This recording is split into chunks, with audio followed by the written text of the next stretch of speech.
शास्त्रसुधा जलधे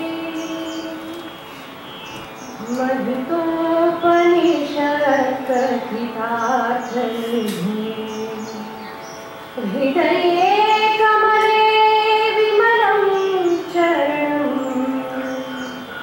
भवशङ्कर देशिकमे शरणम् करुणावरुणालय पालय माम् भवसागर दुःखविदूलरिदम् रचयाखिल दर्शन तत्त्वमिदम् भवशङ्कर देशिकमे शरणम् भवता जनता सुहिता भविता निजबोध विचारण चारुमते कलयेश्वर जीव विवेकमिदम् भवशङ्कर देशिकमे शरणम् भव एव भवानिति मे नितरा समजायत चेतसि कौतुकिता मम वारय मोहमहाजलधिम् भवशङ्कर देशिकमे शरणम् सुकृते धिकृते बहुता भवतो भविता पददर्शनलालसता अतिदीनमिमं परिपालय माम् भवशङ्कर देशिकमे शरणम् जगतीमवितुं कलिता कृतयो विचरन्ति महामहसच्छलतः अहिमांशुरिवात्र विभासि गुरो भवशङ्कर देशिकमे शरणम् गुरुपुङ्गवपुङ्गवकेतनते समतामयतां नहि कोऽपि सुहृः शरणागतवत्सल तत्त्वनिधे भवशङ्कर देशिकमे शरणम् विदितानमया विशदैककला न च किञ्चन काञ्चनमस्ति गुरो द्रुतमेव विधेहि कृपां सहजा भवशङ्कर देशिकमे शरणम् भवशङ्कर देशिकमे शरणम् भवशङ्कर देशिकमे शरणम् पद्मभवं शक्तिं च तच्चित्र पराशरं व्यासं शिवं गौर पदं महान्तं गोविंद योगींद्र मठास्य श्रीशंकराचार्य मठास्य पद्मपादं च हस्तामलकं च शिष्यं तन्तोटकं वार्तिककारमण्या अस्मद्गुरून् सन्ततमानये।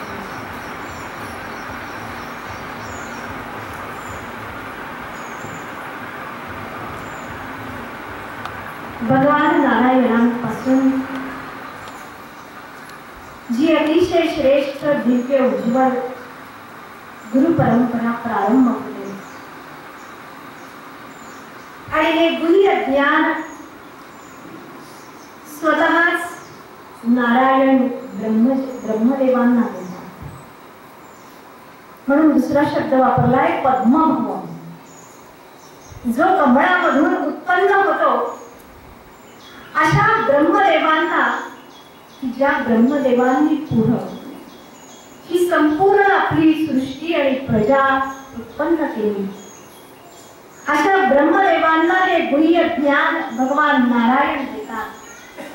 आणि ब्रह्मदेव हे ज्ञान आपले श्रेष्ठ मानस पुत्र श्री वसिष्ठ ऋषींना देतात. आणि काय आश्चर्य, श्री वसिष्ठ महामुनी हे दैवी असणार, स्वर्गीय असणार, दिव्य असणार ज्ञान या पृथ्वी तलावर आणतात. आणि त्यामध्येही इतकं सौंदर्य आहे. या परंपरेचं हे ज्ञान देत असताना भगवान वसिष्ठ महामुनी सुद्धा पृथ्वी तलावरचा आपल्यातला एखादा मर्त्य माणूस निवडत नाही, ते ज्ञान घेण्यासाठी शिष्य म्हणून पुन्हा भगवान नारायणच येतात. प्रभू श्रीरामचंद्रांना असं हे गुह्य ज्ञान वसिष्ठ महामुनी देतात. आणि त्यानंतर परंपरा सांगितली जाते. वसिष्ठम शक्ती पराशर भगवान व्यास व्यासम शुकम गौडपदम महांतम गोविंद योगींद्र मधास्य शिष्य. वसिष्ठ महामुनी, नंतर शक्ती ऋषी, नंतर पराशर ऋषी, नंतर पाराशर भगवान व्यास. भगवान व्यास हे गुह्य ज्ञान अतीव प्रेमानं आपल्या पुत्राला शुक ब्रह्मांना देतात. शुकाचार्य शुक ब्रह्म हे ज्ञान पुढं गौडपादाचार्यांना देतात. गौडपादाचार्य गोविंद यतींना देतात. आणि हे गोविंद यती वर्षानुवर्ष एका योग्य शिष्याची वाट पहा. सगळ्यात जास्त वाट पाहावी लागत असेल या जगात तर आईला चांगल्या पुत्राची आणि गुरूंना चांगल्या शिष्याची. पण गुरूंच्या मध्ये खूप पेशन्स असतो. गुहेमध्ये एकांतामध्ये दीर्घ काळ नर्मदेच्या काठी गोविंद महायती बसतात. एका अशा उत्कृष्ट असणाऱ्या, युग प्रवर्तक असणाऱ्या, युग सगळं परिवर्तन करणाऱ्या अशा या शिष्योत्तमाची म्हणजे साक्षात भगवान शिवांची वाट पाहत असतात. कथा आणि चरित्र आपल्याला माहित आहे. आणि तेच भगवत पूज्यपाद आदि शंकराचार्य आणि नंतरच ही परंपरा प्रमाण त्यांचे जे प्रमुख शिष्य आहेत हस्तामलकाचार्य, पद्मपादाचार्य, तोटकाचार्य, सुरेश्वराचार्य जे वार्तिककार होते. आणि अशी ही श्रेष्ठ असणारी परंपरा, खरं तर या परंपरेवर अनेक आघात झाले. अशी योग्य व्यक्ती मिळेलच असंही शक्य नाही. परंतु तरी सुद्धा ही परंपरा कधीही खंडित होत नाही. भले त्या ठिकाणी एखादी व्यक्ती मिळणार नाही, एखादी उपाधी मिळणार नाही, पण अंतरंगामध्ये असणारे हे ज्ञान, हे श्रेष्ठ असणारे नारायणापासून एकामागे एक येणारे श्रेष्ठ गुरु, हे ज्ञान ज्या पद्धतीने आणि ज्या सामर्थ्यानं शक्तिपात करून शब्दांच्या मधून आपल्या शिष्यांना देतात, त्यावेळेस हे ज्ञान त्या वर्षापुरतं मर्यादित राहत नाही, त्या जन्मापुरतं आणि त्या युगापुरतं राहत नाही. युग युग लोटली, कल्प कल्प लोटली तरी सुद्धा हे ज्ञान अपौरुषेय असणार ज्ञान आमच्या गुरूंच्या पर्यंत येते. आणि म्हणून आपण खूप भाग्यवान आहोत. ज्या भूमीमध्ये आपण जन्माला आलेलो आहोत तो भारत देश आहे, आर्यांचा देश आहे, वेदांची जननी आहे. नव्हे आमच्या सर्व ऋषी मुनींचा जन्म ज्या स्थानामध्ये झाला, केवळ ऋषी मुनी साधू संत नव्हे तर भगवंताचे सगळे श्रेष्ठ अवतार ज्या भूमीमध्ये झाले, त्या भूमीमध्ये आमचा जन्म झाला. म्हणून आम्ही भारतीय आहोत, म्हणून आम्ही भाग्यवान आहोत. नव्हे नव्हे आम्ही सर्व आज हिंदू आहोत, महाभाग्यवान आहोत, ज्या वैदिक महान संस्कृतीमध्ये आपला जन्म झालेला. अशी ही श्रेष्ठ असणारी दिव्य परंपरा आहे. आज ऐकताना आपल्याला बरं वाटतं. यांनी लिहिलेले महान एकापेक्षा एक श्रेष्ठ ग्रंथ आहे. या सगळ्या ग्रंथांचं वाचन अध्ययन आता खूप वेळ आपण शब्द ऐकला. तुम्ही वर्षानुवर्ष ही श्रुती ऐकताय. श्रोतव्यः मंतव्यः निदिध्यासितव्यः. आपण वर्षानुवर्ष करतोय खरं, पण खरोखरच ज्या दिव्य विभूतींच्या मुळे ही अक्षर संपत्ती, अक्षर ज्ञानाचा वैभव, अक्षर ज्ञानाचा ऐश्वर्य आपल्या पर्यंताला आपण ते उपभोगतोय. ते गुणी असणार ज्ञान आम्हाला या परंपरेनं दिलं. परंपरेचा श्लोक तुम्ही सुरुवातीला ऐकला. नारायण पद्मभवम वसिष्ठम वगैरे एकापेक्षा एक श्रेष्ठ आचार्य नावांची यादी ऐकता ऐकता ऐकता सगळ्यात शेवटी श्री शंकराचार्य मठास. आचार्यांचं नाव ज्यावेळेस येतं त्यावेळेस त्याचं वैशिष्ट्य असेल तर बाकी सगळे गुरु, बाकी सगळे अवतार आपल्यापासून फार दूर आहेत असं वाटतं. कारण हे सगळे अवतार सत्ययुग, त्रेता आणि द्वापार युगात झालेले आहेत. पण कलियुगामध्ये झालेला हा अवतार अतिशय अलौकिक, वेगळा आहे असं म्हणण्याचं कारण हा असा एकमेव अवतार आहे भगवान शिवांचा अवतार. पण भगवान शिवांनी स्वतः जगदंबेला हा अवतार घेण्यापूर्वी सांगितलं होतं, मदंश जातम देवेशी. हे जगदंबे, मी असा एक कलियुगामध्ये अवतार घेणार आहे ज्या अवतारामध्ये मी तुला बरोबर नेणार नाही. काय आश्चर्य आणि केवढं सौंदर्य आहे. कलियुगामध्ये भगवंताला जाणीव झाली, आवश्यकता वाटली की या कलियुगामध्ये संन्यास अवतार आवश्यक आहे. यामागे खूप मोठा विचार आणि विचार मीमांसा आहे. भगवान शिवांनी असं भगव वस्त्र धारण केलं आणि असा एक अलौकिक अवतार घेतला. खरे तर द्वापार युगाच्या प्रत्येक शेवटी स्वतः भगवान नारायणांनी भगवान व्यास रूपांत अवतार घेतलेला. व्यासो नारायण स्वयं, पण शंकर हा शंकर साक्षात. भगवान व्यास हे नारायण स्वरूप आहे, पण तरी सुद्धा भगवान शिव या कलियुगामध्ये, प्रत्येक कलियुगामध्ये आचार्य म्हणून इथे येतात. केवळ आणि केवळ या कलियुगासाठी. याचं कारण भगवंताचा हा, भगवान शिवांचा हा ज्ञानावतार आहे. कलियुगामधील माणसं स्वतःला बुद्धिमान समजतात.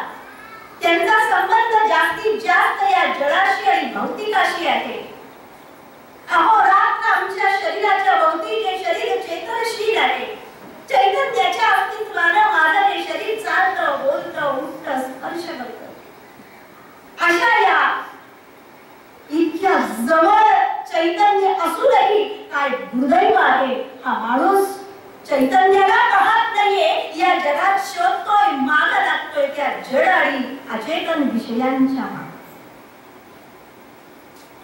या माणसाला, या बुद्धिनिष्ठ माणसाला, या बुद्धिवादी माणसाला अतिशय तर्काच्या साह्यानं, युक्तीच्या साह्यानं सांगितलं तरच पटेल, तरच मनुष्य काहीतरी ऐकेल आणि स्वतःमध्ये बदल करेल. आणि जो परम पुरुषार्थ आहे त्या मोक्षापर्यंत कलियुगातली माणसं सुद्धा गेली पाहिजे. केवळ या तळमळीपासून, केवळ हा असणारा आपल्या सगळ्यांच्या बद्दल असणारी तळमळ भगवान शिवांना या ठिकाणी येण्यास भाग पाडते. आणि भगवान शिव हा एक सुंदर अवतार. आचार्यांच्या बद्दल काय सांगावं. भगवान पूज्यपाद आदि शंकराचार्य हे नाव उच्चारल्याबरोबरच कितीही विचार केला तरी त्यांचं अलौकिक चरित्र डोळ्यासमोर उभं राहतं. बाकी 364 दिवस त्यांचं ज्ञान अनुसरण करण्याचे आहेत, पण मला असं वाटतं आजचा दिवस त्यांचं चरित्र स्मरण करण्याचा आहे. कित्येक वेळेला विचार विचार केला, संकल्प केला, कित्येक माझ्या वह्या भरल्या आहेत, इतके ग्रंथ लिहिले, खूप जणांनी सांगितलं. आपण 2011 सालापासून आचार्यांची जयंती प्रारंभ केली. त्यावेळेपासून खूप लोकांनी सांगितलं, ओळखीच्या अनोळखी लोकांनी, पब्लिक मधून, माताजी आचार्यांचं चरित्र लिहा. तुम्हाला खोटं वाटेल, प्रत्येक वेळी 10-12 पानं आम्ही लिहिलेली आहेत, पण त्याच्या पुढे माझी लेखणी कधीच केली नाही. तुम्ही आता भागवतावर बोलायला सांगा, 7 दिवस इथं बसा, मी भरभरून बोलेन. भगवंताचं अलौकिक चरित्र सांगायला प्रारंभ करेल. रामकथा सांगा, तुम्ही ऐकलेली आहे. पण ज्या श्रेष्ठ महान पुरुषांना आमच्या अंतःकरणामध्ये या ईश्वराच्या जवळ जे घेऊन गेले, त्याच्या माग सगळा पाया आणि अधिष्ठान असेल तर आचार्यांचं ज्ञान तर आहेच, पण आचार्यांचं दिव्य असणारं चरित्र जे आपण हजारो प्रवचनांच्या मधून शिकू शकत नाही, ते आम्ही या सत्पुरुषांच्या महान चरित्रांच्या मधून शिकू शकतो. चरित्र आपल्याला जवळचं वाटतं. म्हणून भगवद्गीता समजावून घ्यायची असेल तर मला नेहमी असं वाटतं, भागवताचं श्रवण झालं पाहिजे. जो गीतेचा वक्ता आहे, भगवान श्रीकृष्ण आहे, ज्यावेळी भगवान तिचं प्रत्यदर्शन सांगतात, ज्यावेळी भगवान पुरुषोत्तम योग सांगतात, ते भगवान स्वतः कसं जीवन जगले हे जर समजलं तर आमचं जीवन आपोआप अंतरंगामधून बदलायला. भगवंताची मूर्ती भागवतामधून तुम्ही ऐकलंय, दशमस्कंद पहिल्या अध्यायापासून काय शुक ब्रह्मांची वाणी एखाद्या गंगेसारखी प्रवाहित होते. परीक्षित राजाला तो सांगतोय आणि विचारतोय आणि शुक ब्रह्म उत्तर देतात. शुक ब्रह्मांच्या सारखा एक ज्ञानी आणि निरंत महात्मा भगवंताच्या जन्मात सुद्धा किती रम्य वर्णन, भगवंताच्या सुंदर असणाऱ्या लीलांचं वर्णन करतो. आणि हे भागवत ज्यावेळेस आम्ही श्रवण करतो त्यावेळेस गीतेचा वक्ता काय आहे आणि मग जनयुद्ध खेळवले, जनगोपींच्या बरोबर क्रीडा आणि लीला केल्या. तोच ज्यावेळेस रणांगणावर येतो, गोपी म्हणून सांगतात, न खलु गोपिका नंदनो भवान अखिल देवी नाम अंतरात्मते. ज्यांच्या बरोबर लीला केल्या त्या गोपी सुद्धा भगवंताचं हे दिव्य स्वरूप कधीही विसरल्या नाहीत.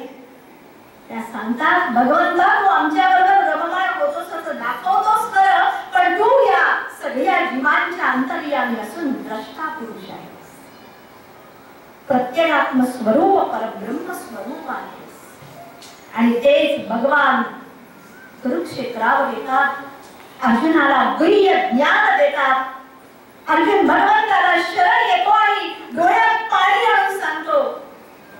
अर्जुन असं म्हणत नाही, आता मी निर्णय घेतलाय, आता मला वेदांत शिकायचं आहे. भगवंता क्लासच्या वेळा ठरून या नाही हो, ते ज्ञान असं नाही शिकलं जात. ज्यावेळेस त्याच्या समोर प्रश्न उभा राहिला, या श्रेयस्या निश्चितम ब्रूहितम्. भगवंता शिष्य सुद्धा असा असावा, हक्कानं प्रश्न विचारणारा असावा. अर्जुनाने असे प्रश्न विचारले, त्याला दोघंही दिला. त्याला सांगितलं, तदेकं वदनिश्चित्य, आधी तू निश्चय कर आणि त्यातलं एक सांग, नाहीतर हेही कर आणि तेही कर असं सांगू नकोस. ही सांगण्याची ताकद सुद्धा अर्जुन ठेवत होता, कारण अर्जुन हा उत्तम शिष्योत्तम होता. म्हणून त्याच अर्जुनाला भगवान सांगतात, अर्जुना भक्तोसी मे सखा चेती रहस्य भेद उत्तम. आणि असे हे भगवान गीता कळायची असेल याच गीता नाही सांगणार तर भागवत ऐकलं पाहिजे. भगवान प्रभू श्रीरामचंद्रांनी कसं आदर्श राज्य केलं. भगवंतांनी गीता सांगितली, रामांनी काही कुठं फार उपदेश केला नाही. बघा, रामगीता सोडली तर फार कमी. जसं भगवंताच्या नावावर गीता आहे, उद्धव गीता आहे, परंतु प्रभू श्रीरामांचं जीवन जर पाहिलं, सगळी रामकथा तुम्ही श्रवण केलेली आहे. कुठल्याही हिंदू माणसाला रामकथा माहित नाही असं नाही. जन्मल्यापासून निजधामाला जाईपर्यंत वाल्मिकी महामुनीचे धावतं वर्णन करतात. हजारो श्लोक आहेत. प्रभू श्रीरामांनी त्यांना प्रवचन करायची गरजच पडली नाही. त्यांना कुणाला उपदेश करायची गरजच पडली नाही. वसिष्ठांनी असा शिष्य तयार केला की नंतर 10,000 वर्ष आदर्श राज्य रामाने त्या ज्ञानाच्या आधारावर चालवलं. रामांपुढे नुसतं पाहिलं, त्यांचं चरित्र नुसतं स्मरण केलं, श्रवण केलं, तरी सुद्धा आमच्या सगळ्यांची जीवन बदलू शकते. म्हणून मी नाही, तुम्ही नाही, एखादा धार्मिक सज्जन नाही, रामायणातला एक राक्षस, मारीच राक्षस सांगतोय, कथा आठवते का पहा. राम हा विग्रहवान धर्म. आपल्या भावाला रावणाला तो सांगतोय, अरे राम हा साक्षात धर्माची मूर्ती आहे. आणि हे सगळं समजावून घ्यायचं असेल, भक्कम पाया जर असेल, हे गुह्य वेदांच्या मधलं पौरुषेय ज्ञान जे वर्षानुवर्ष आमच्यापासून फार दूर होतं, ते ज्ञान आचार्यांनी अगदी आमच्या जवळ, आमच्या ताटामध्ये आणलं. आज पोळी जर मिळत असेल ताटामध्ये, गहू शेतामध्ये असतात, फार लांब असतात, पण ती सगळी प्रोसिजर करून, सगळं काही करून, आचार्यांनी पोळ्या लाटून व्यवस्थित पंचपक्वान्न तयार करून ताट आपल्या हातामध्ये ठेवलंय. हे ज्ञान युगायुगांच्या पूर्वीचं गुह्य ज्ञान आम्हाला समजेल अशा भाषेत आले. आणि म्हणून कलियुगामध्ये झालेला हा एक श्रेष्ठ आणि महान अवतार, अतिशय तेजस्वी असणारा जन्मच पाहणा. वैशाख शुद्ध पंचमी 2 दिवस सोडले तर तुम्ही पहा, जसा मार्तंड तेजानं झळाळत होता. आचार्यांचं ज्ञान, आचार्यांचं वैराग्य त्या प्रखर सूर्याप्रमाणे. अवघ 32 वर्षांचं आयुष्य. कल्पना करा, आपण 32 वयापर्यंत काय काय केलं. आता तर सगळे 32च्या पुढे आहोत. केवढं अल्प आयुष्य आचार्यांना लाभलं. त्यांच्याकडे पहा, त्यांचं सगळं जीवन पहा. मला तर आचार्यांच्याकडे पाहिलं की खूप भरून येतं. नेहमीच ज्यावेळेस उपनिषदांच्यावर लिखाण चालू होतं त्यावेळेस महाराजांना नेहमी सांगायची, आचार्यांची भाष्य जवळ असली की असं वाटतं त्यांच्या भाष्याबरोबर जगणं म्हणजे आचार्यांच्या बरोबर जगण्यासारखं. ज्याच्या हातामध्ये हे भाष्य आहे तो आयुष्यात कधीही दिशाहीन भरकटू शकत नाही. 32 वर्षाच्या आयुष्यात आचार्य राहिले. या उपाधी फार कमी. उपाधी किती काळ राहते संतांची याला विशेष महत्वच नाही. एखादा संत खूप काळ जगेल, एखादा संत अल्प काळ जगेल. याच युगामध्ये स्वामी विवेकानंद, त्यांचंही केवढं अल्प जीवन, पण अलौकिक असं कार्य केलं. आणि म्हणूनच कार्य पद्धती निवडताना आचार्यांनी सगळा भर जास्तीत जास्त जीवनाचा अक्षर वाङ्मयावर दिला. चालेल ना थोडा वेळ. आचार्यांनी विपुल अशा अक्षर वाङ्मयाची कसं लिहिलं असेल 32 वर्षात मला माहित नाही. पण आचार्य एकांतात गेले आणि हे लिखाण अखंडपणानं आचार्यांनी संस्कृत भाषेमध्ये, त्यामध्ये आचार्यांच्या सगळ्या या अक्षर वाङ्मयाचे विभाग पाडले.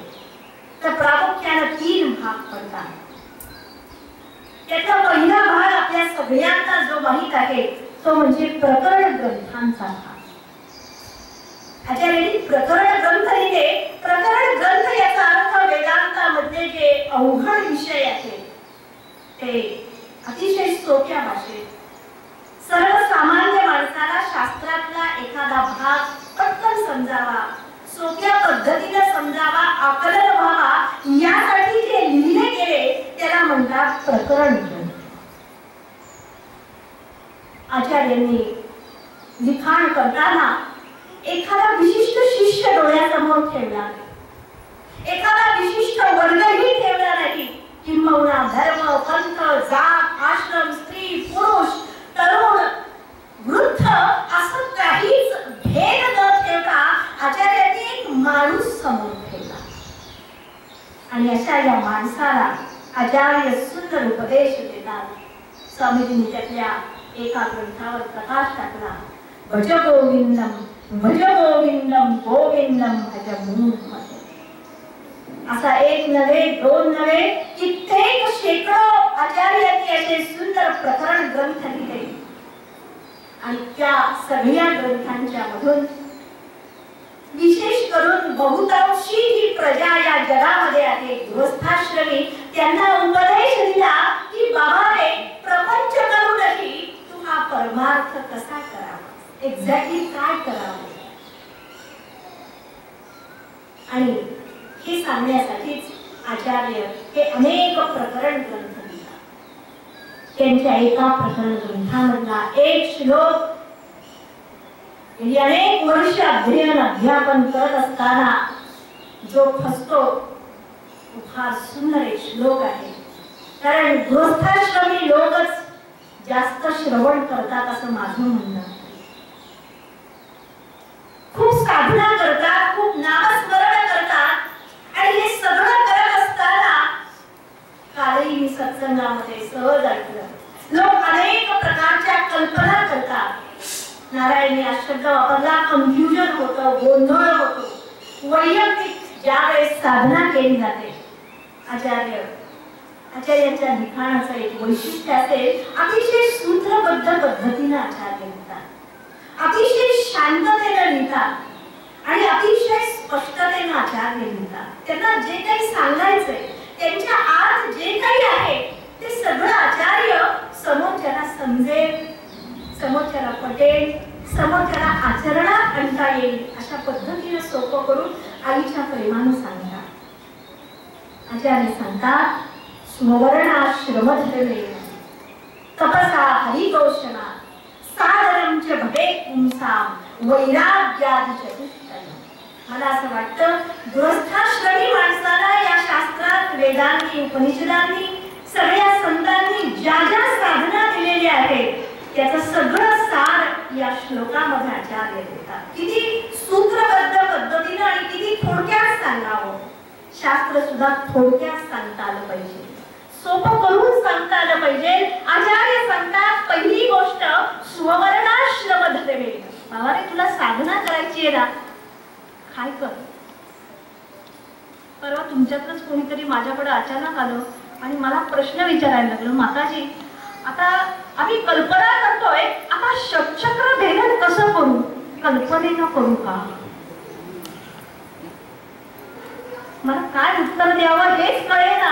या सगळ्यांसाठी उत्तर असेल, आचार्य सांगतात, पहिल्यांदा जर काही करायचं असेल, स्ववर्णाश्रम धर्मे. स्वतःचा वर्ण आणि आश्रम स्पष्टीकरण देत नाही, तुम्हाला हे शब्द माहित आहेत.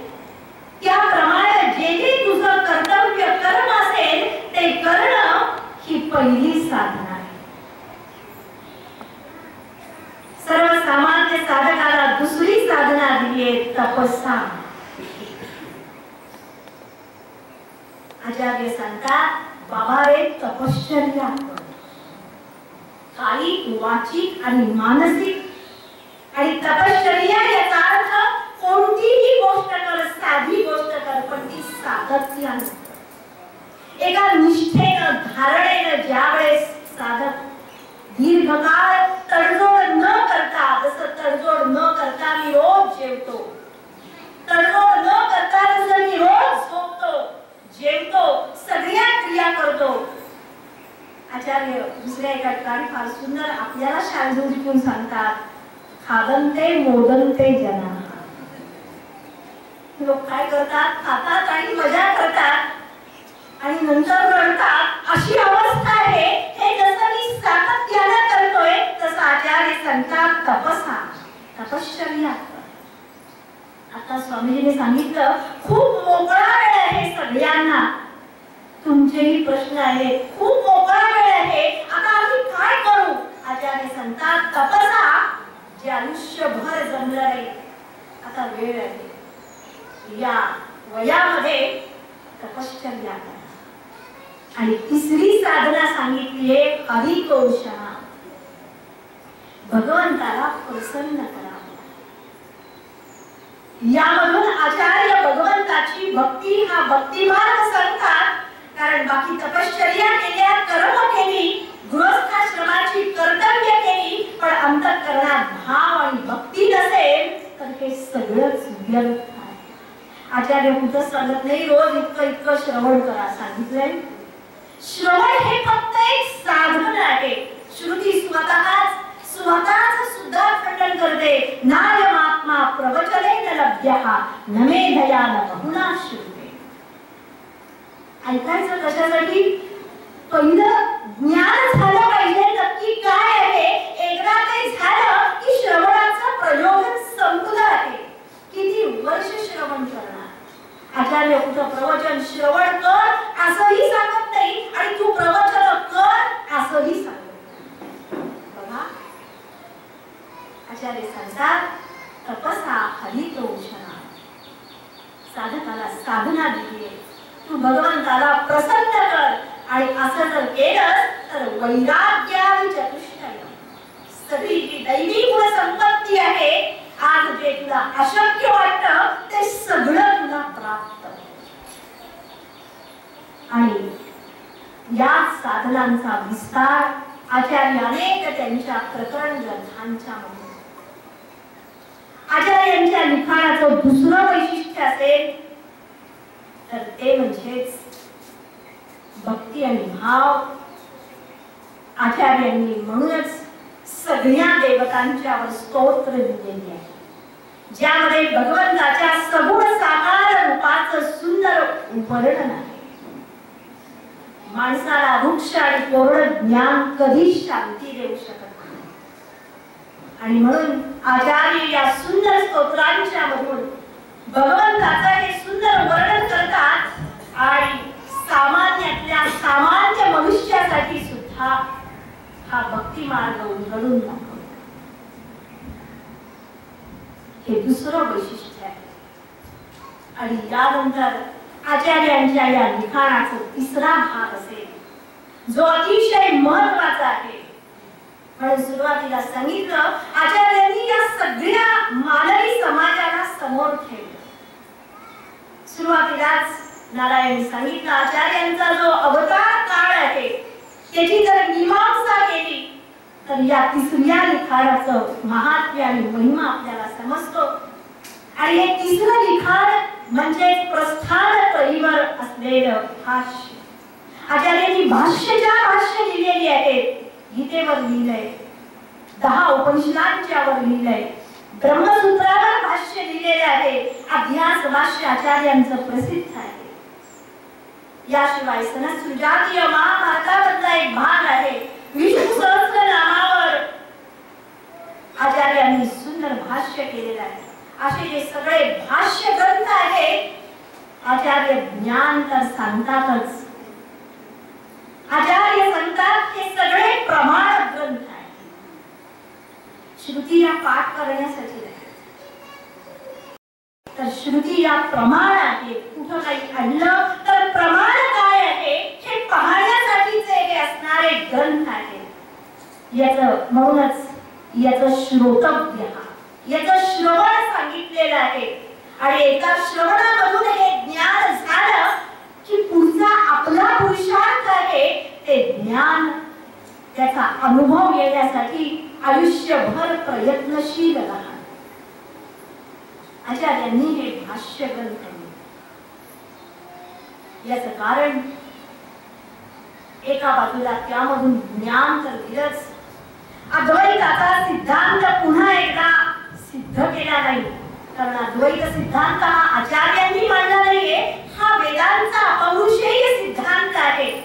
पण काळाच्या ओघात जसजसा मनुष्य जडवादी होत गेला तसा तो द्वैतवादी होत गेला. एकमेकांच्या मध्ये भेद पाहायला लागला.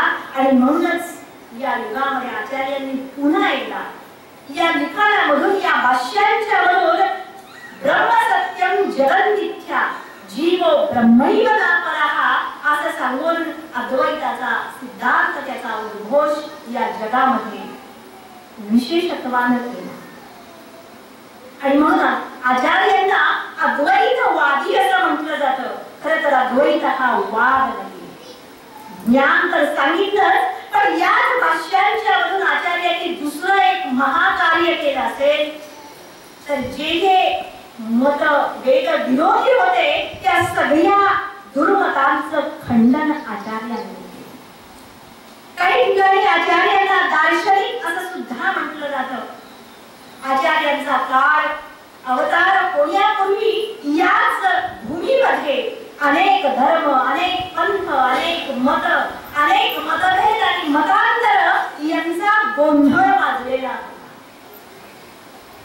जैन असतील, बौद्ध असतील, सांख्य असतील, वैशेषिक असतील, तांत्रिक असतील, मांत्रिक असतील, कामालिक असतील, शैव असतील, वैष्णव असतील, गणपती असतील, अशा अनेक परंपरा आणि अनेक संप्रदाय या ठिकाणी होते. आणि प्रत्येक जण मीच कसा खरा आहे हे सांगत नाही. भारतीय 6 दर्शन प्रमुख मानली जातात. ज्या दर्शनांनी तत्व म्हणजे काय, कर्म फळाचा सिद्धांत म्हणजे काय, पुनर्जन्माचा सिद्धांत म्हणजे काय आणि हे जग म्हणजे काय, या सगळ्यांच्याच विषयी या सगळ्याच दार्शनिकांनी आपापली मत मांडली. आणि आचार्यांच्या पुढं हे सगळ्यात महत्वाचं काम होतं.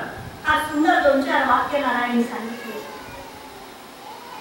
आपण असे आहोत तिथे जन्माला आलेलो माणूस म्हणून, आणि माणसाला सुदैवानं म्हणा का दुर्दैवानं म्हणा या ईश्वरानं बुद्धी दिलेली आहे. आणि 2 माणसं एकत्र आली की त्यांच्यामध्ये मतभेद. बघा तुम्ही जवळजवळ बसतोय खरं, घरात जाऊ द्या, 2 माणसं एकत्र आली की एका वस्तूबद्दल सुद्धा काय आहे, मतभेद आहे. कशी लावायची याच्यासाठी 4 मत असतात. म्हणजेच ही सगळी मतभिन्नता अगदी सूक्ष्म वस्तूंच्या पासून आमच्या रक्तामध्ये भिनलेली आहे. आणि आम्हाला असं वाटतं की आमचं मत आम्ही मांडलंच पाहिजे आणि समोरच्याने माझं मत ऐकलंच पाहिजे. आणि म्हणून प्रत्येक जण अहम केले हा सिद्धांत, हे तर्क, आपली मतांतर मांडत राहतो. आणि ज्या वेळेस एखादा सामान्य माणूस मत मांडत असेल तर त्याला काही विशेष महत्व नसतं. पण या समाजामध्ये ज्या श्रेष्ठ व्यक्ती आहेत, ज्या व्यासपीठावर उभ्या आहेत, ज्यांच्या समोर माईक आहे, त्यांनी बोलताना फार काळजी घ्यावी लागते. याचं कारण ते जे मत असतं, यद्यदाचरति श्रेष्ठः तत्तदेवेतरो जनः सयत् प्रमाणं कुरुते लोकस्तदनुवर्तते. हा न्याय आहे, हा नियम आहे, हा माणसांचा स्वभाव आहे. मोठा माणूस जसं वागेल तसं आपण त्या मेंढ्या जशा मागून जातात तशी जाणारी वर्षांची आमची प्रवृत्ती आहे. आणि म्हणून श्रेष्ठ माणसाचं कर्तव्य ठरतं की त्यानं बोलताना 10 वेळेला विचार करावा. आणि म्हणूनच आचार्यांनी ज्या वेळेस हे पाहिलं आणि ही सगळी जी मत होती ती केवळ दृश्याला अधिष्ठान ठेवून केलेली होती. आणि म्हणूनच आचार्यांनी जाणलं होतं की सगळी मत ज्याचा पाया आणि अधिष्ठान जर बळकट नसेल तर ती सगळी मत ढासळून पडतात. मात्र ज्या मताला, ज्या ज्ञानाला सत्याचं अधिष्ठान असेल तेच सत्य आणि तेच मत आणि तेच ज्ञान, त्याला मत म्हणता येत नाही. त्यावेळेस ते ज्ञान आणि सिद्धांत होतो. तो सिद्धांत यावश्चंद्र दिवाकरो नवे कल्पानुकल्प टिकून राहतो, शाश्वत राहतो. आणि आचार्यांनी हे जाणलं आणि स्वतःच्या कार्याची दिशा ठरवली. आणि जे असे बुद्धिवादी, मतवादी, तार्किक लोक आहेत त्यांच्यासाठी आचार्यांनी भाष्य लिहिले. आणि बाकी सगळी जी दर्शनं होती मुळासकट उखडून टाकली. एवढं धारदार शस्त्र, शब्दरूपी शस्त्र आचार्यांनी वापरलं असेल, कल्पना करा. बाहेरचं शस्त्र केवळ शरीराचा घात करेल, पण शब्दरूपी असणारं जे शस्त्र आहे ते शस्त्र इतकं प्रभावी आहे म्हटलं तर ते शस्त्र हजारो जीवांना वाचवेल आणि ते शस्त्र सगळ्यांचा नाशही करेल. आचार्यांनी हे शस्त्र फार हळुवारपणानं आणि अतिशय कौशल्यानं काळजीपूर्वक वापरलं. दुसरं वैशिष्ट्य असेल, हे सगळं लिहित असताना, खंडन करताना आचार्यांनी कधीच दोष दाखवले नाही. मोठ्या आवाजात कधीच काही घोषणा दिल्या नाही. आचार्यांनी समन्वयवादाची भूमिका स्वीकारली. आचार्य या जगामध्ये सगळ्यात महान समन्वयक आहेत. या सगळ्या मतांना त्यांनी समजावून घेतलं. आईला 4 मुलं असतात, 4 मतभेद असतात, 4 मतं आई ऐकून घेते. आईला समजत असतं की 4 ही चुकीची आहे, पण आई ज्याच्या भाषेत ज्याला समजेल त्याला त्याच्या भाषेत समजावते आणि त्याचं मत हळुवारपणानं खंडन नाही बदलवते, परिवर्तन घडवते. आचार्यांनी ही प्रचंड मोठी वैचारिक क्रांती या जगामध्ये आणि म्हणूनच ही सगळी भाष्य आजही अजरामर आहे. आपलं भाग्य आहे ही भाष्य असतील. म्हणून गीतेचं जे भाष्य लिहिलं फार सुंदर. सुरुवातच आचार्य करतात, ब्राह्मणत्वस्य हि रक्षणेन रक्षितः स्यात् वैदिकः धर्मः. या जगात ब्राह्मणत्वाचं म्हणजेच श्रेष्ठ दैवी गुणांचं आणि सदाचाराचं रक्षण झालं तरच वैदिक धर्माचं रक्षण होऊ शकेल. ही गीतेच्या भाष्याचा प्रारंभ आहे. म्हणून आचार्यांची भाष्य असतील, प्रकरण ग्रंथ असतील किंवा आचार्यांची सुंदर स्तोत्र असतील, असं हे समुद्रासारखं विपुल असणारं जे लिखाण आहे आचार्यांनी आपल्या पुढे भरभरून ठेवलं. इतकं लिहिलं, पण आचार्य स्वतः इतके नम्र होते. किती नम्रता असावी.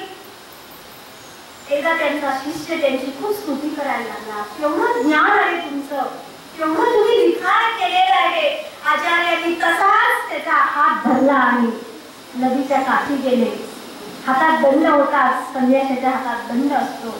तो दंड त्यांनी त्या पाण्यामध्ये बुडवला आणि तो दंड वर काढला आणि त्या शिष्याला विचारलं, त्या दंडाच्या टोकाशी तुला काय दिसतंय? त्याला काही कळलं नाही. यानं प्रामाणिकपणे सांगितलं, पाण्याचा एक थेंब दिसतोय. आचार्य म्हटले, अरे ज्ञानाचा सागर एवढा आहे, माझ्याजवळ फक्त त्या थेंबा एवढंच आहे. एवढी निष्पाप आणि निराळस आणि किती साधं मन असावं.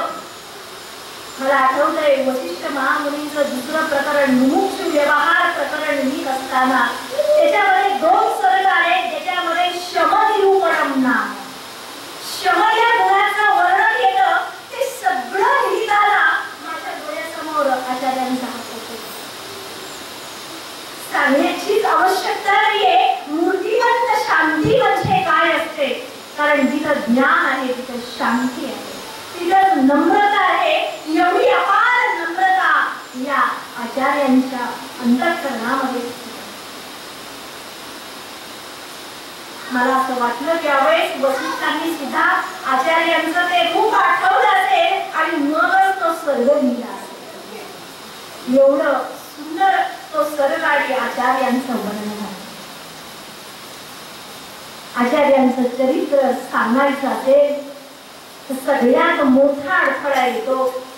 आचार्यांचं एवढं आता मी वर्णन केलं अक्षर वाङ्मयाचं, पण या सगळ्या हजारो लाखो कोट्यावधी शब्दांच्या मध्ये तुम्ही शोधून काढा.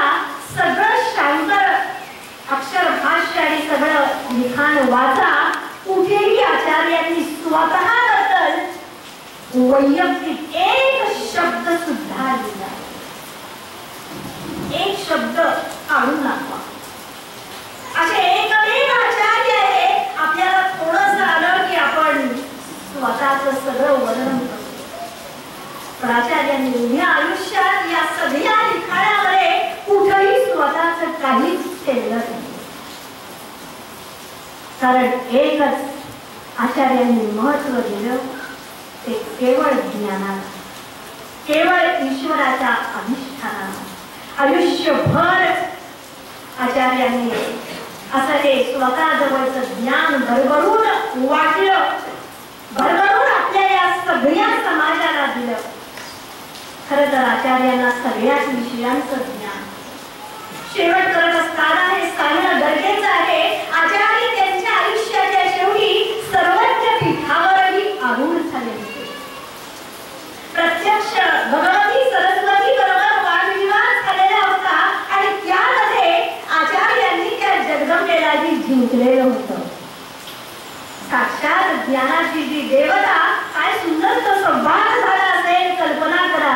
आणि मगच आचार्य त्या पीठावर आरूढ.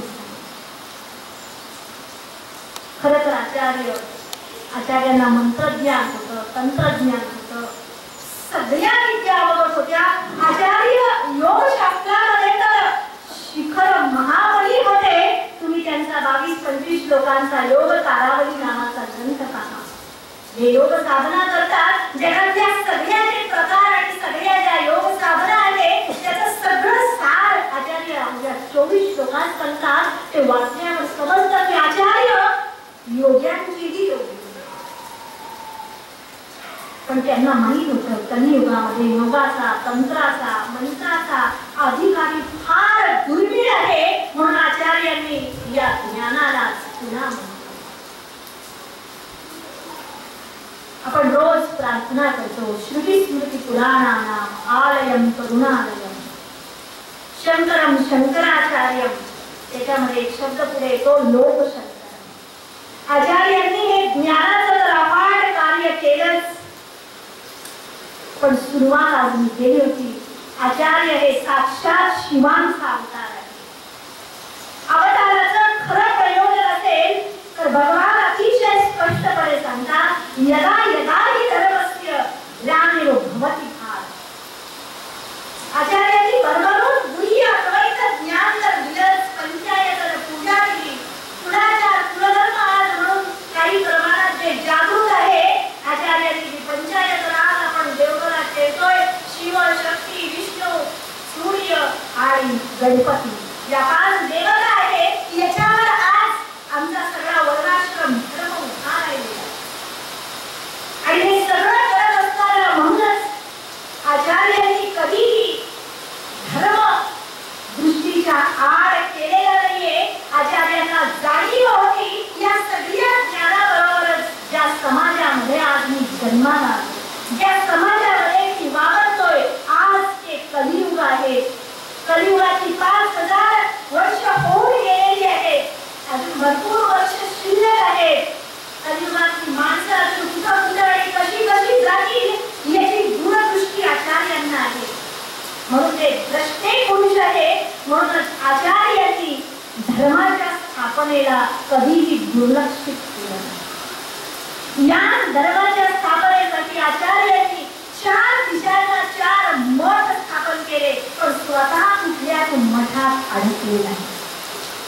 त्या मठाला इतके सुंदर नियम दिले, दशनानी आखाडा, कुंभमेळा, हे सगळं आचार्यांनी निर्माण केलेलं आहे. वेळ कमी आपल्याला आपण आचार्यांचं जीवन समजावून घ्यायचं असेल, या सगळ्याच्या मागे आचार्यांची दृष्टी होती की हा समाज एकसंध राहावा. भविष्यामध्ये धर्म, जात, पंथ या धर्मामध्ये या माणसांच्या मध्ये कधी फूट पडू नये, हिंसेसारखी भयंकर कृत्य करू नये, भ्रष्टाचार, व्यभिचार होऊ नये, अशी कल्पना ठेवूनच आचार्यांनी या धर्माची स्थापना करण्याचा प्रयत्न केला. हे मठ स्थापन केले, मठाधिपतींना नियम घालून दिले. नियम घालून दिला सगळे आचार्य. आचार्य या शब्दाची व्याख्या सुद्धा केली जाते. या 4 मठांच्या मध्ये जे 4 मठाधिपती राहतात, त्यांनी कसं राहावं, कसं आचरण करावं. ऐतरीय उपनिषदाच्या भाष्यामध्ये तर आचार्य संन्यासाला कसं राहावं हे सुद्धा सांगतात. ब्रह्मचर्यानं विद्येचं अध्ययन करावं, गृहस्थाश्रमाला आता स्त्रीस्पष्टीकरण केलं, सेवाव्रत आणि वेदांचं आज्ञांचं पालन करावं. वानप्रस्थाश्रमाला तपश्चर्या करावी आणि संन्यासामध्ये केवळ आणि केवळ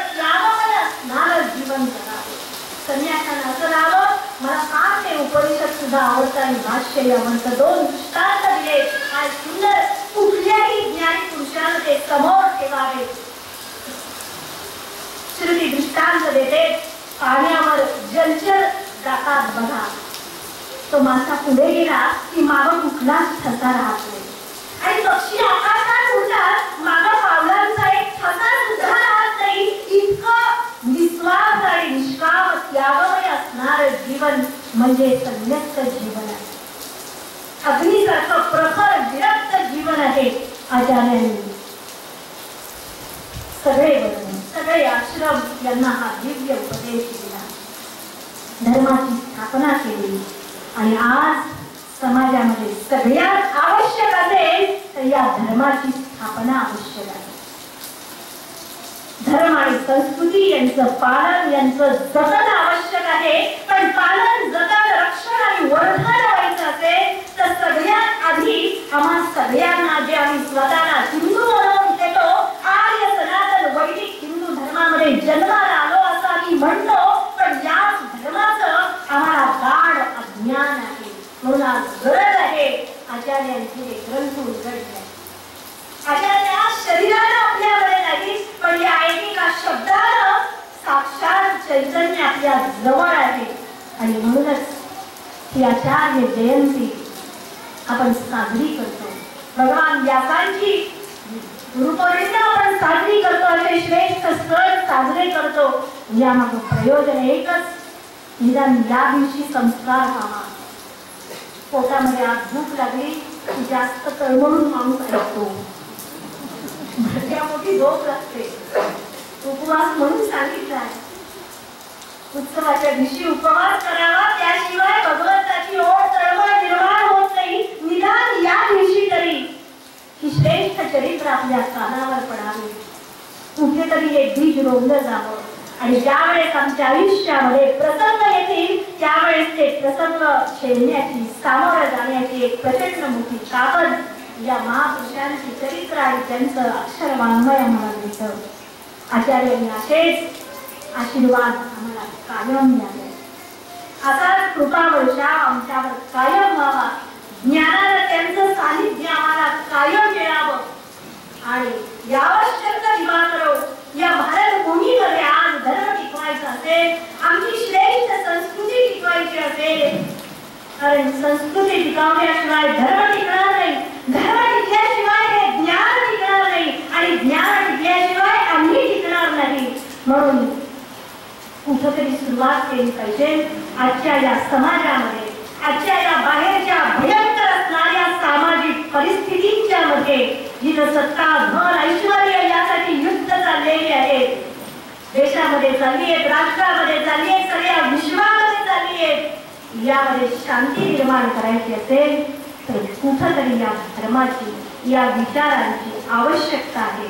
आणि त्यासाठी असे थोर सत्पुरुष आम्हाला दीपस्तंभाप्रमाणे आमच्या आयुष्यात शेवटपर्यंत कायम समोर ठेवावे लागतील. आणि त्यांचं स्मरण करण्याचा आजचा हा सुंदर दिवस, जी जयंती महाराजांनी सांगितलं, याच उद्देशानं 2011 साली आश्रमाच्या मार्फत आपण चालू केली होती. मला असं वाटतं एवढंच प्रयोजन असावं. 2019 सालापर्यंत आपण ते सगळं केलं. नंतर कोविड आला, नंतर नाशिकला आपण साजरी केली. एक स्वामीजींची इच्छा होती की असे हे प्रचार प्रसार आपण फक्त आचार्यांच्या ग्रंथांच्यावर बोलतोय, परंतु हे विचार जावे आणि आदि शंकराचार्य निदान हे नाव सगळ्यांना माहीत व्हावं. मला असं वाटतं तो उद्देश नक्कीच सफल झालेला आहे.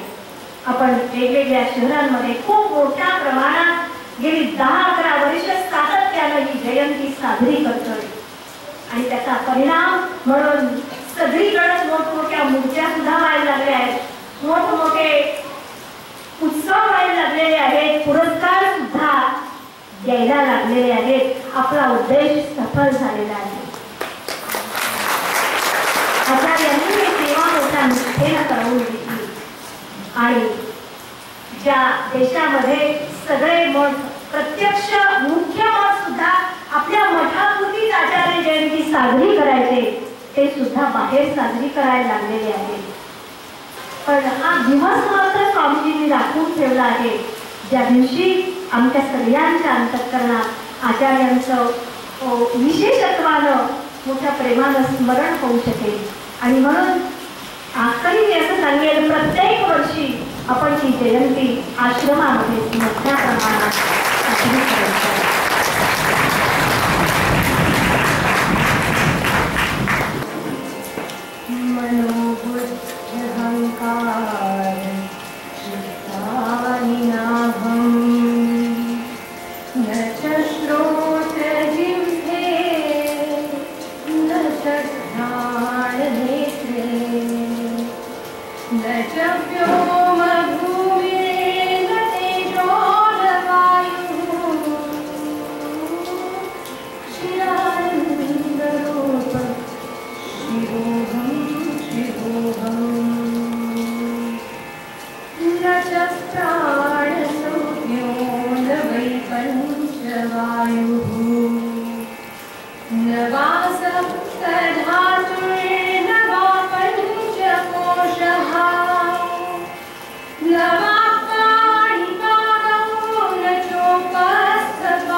शिवानन्दरूप शिवोऽहं शिवोऽहम्